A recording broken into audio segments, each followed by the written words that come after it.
And so there is an element, I think, of the church that wants to seem relatable, to seem not so stuffy. So I think that's part of it. So is the church compromising itself? I don't think the church is compromising. Now, I say that on the one hand. It depends on what you mean. What's that other hand? What's that other hand say? So I think you can be a quote unquote casual church and still be sound with the doctrine and the gospel. Preach, preacher! Now, and just because of, I will say this, just because of how you dress should not influence that. Right.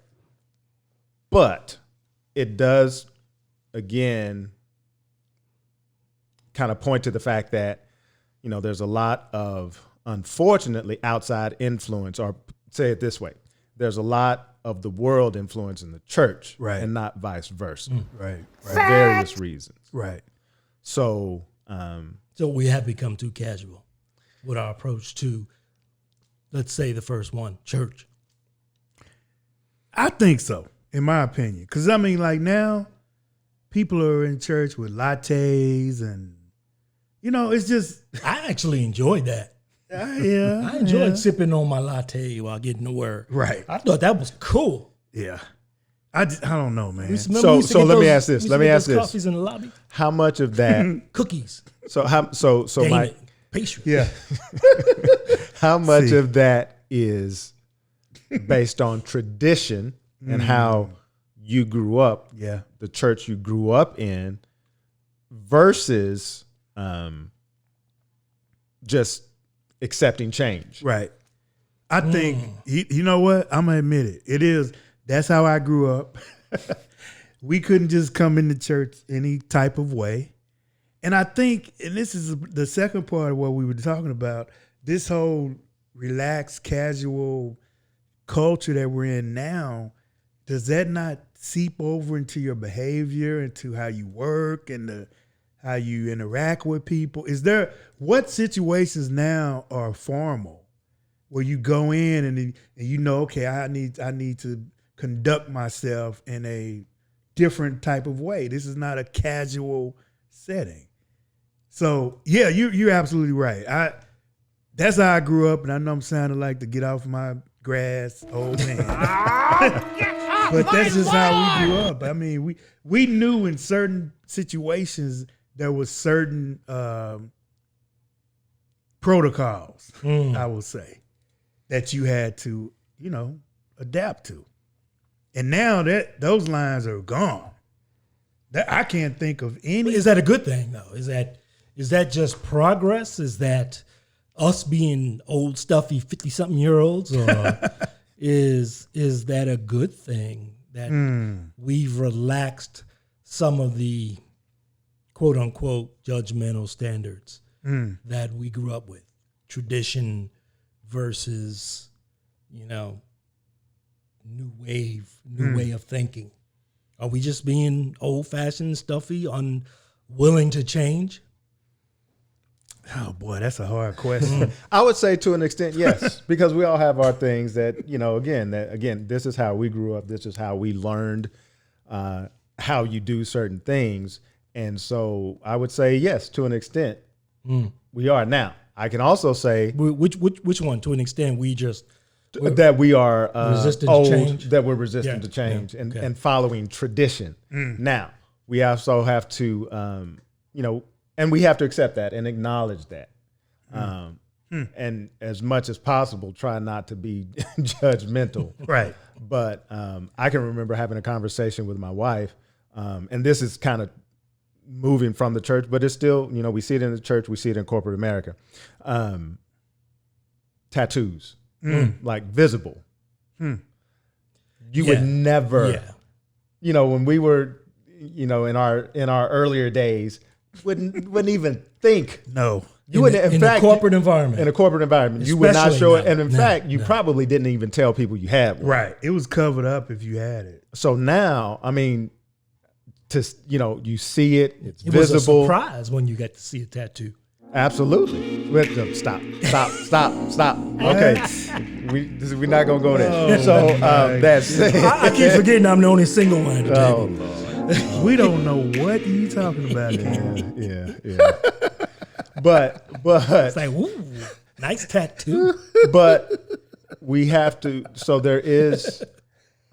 There's been a change, right, in that, and just because you have tattoo, that doesn't imply anything about you. Yeah. It just in the way it used to. Yeah. Yes, You know? yes, that is absolutely what I believe it to be, because in my old days I did get a little tat. Okay. Oh, It was kind of a dare, right? My daughters dared me if I did something Oh, boy. or achieved something that I would get a small tattoo. So it's just a little.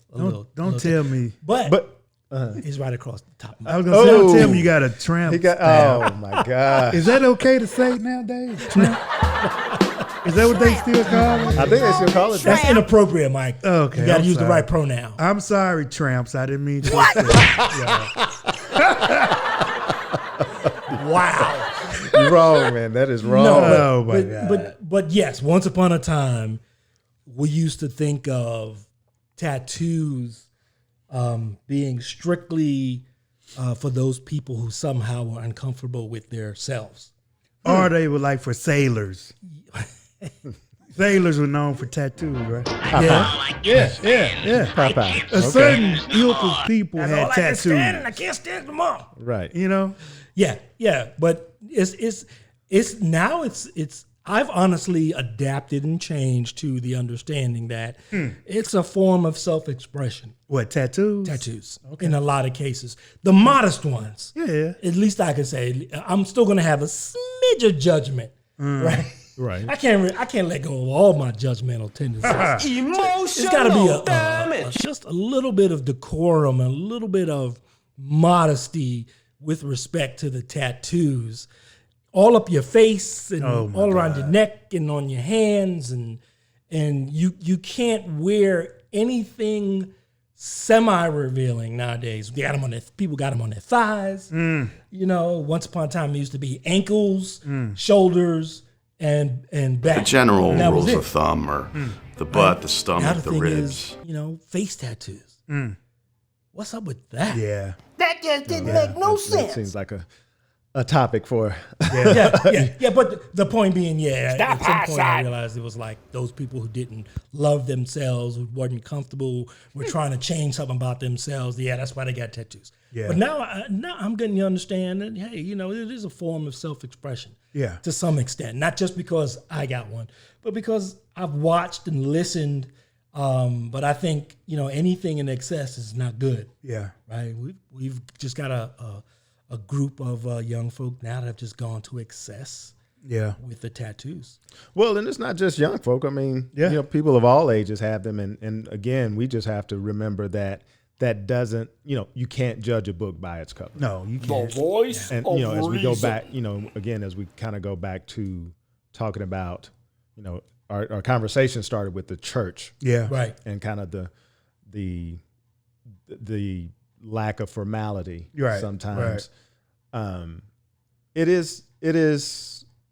I struggle with it. Yeah. To be honest with you. Now, I am a person that likes to dress casual, For me, I would rather look good than to feel good. shirt untucked, and all of that Yeah, kind of stuff. yeah. And that does not prohibit me from getting the word. Right. Right. There's actually a brand now called Untucked, right? Yeah. Absolutely. Yeah.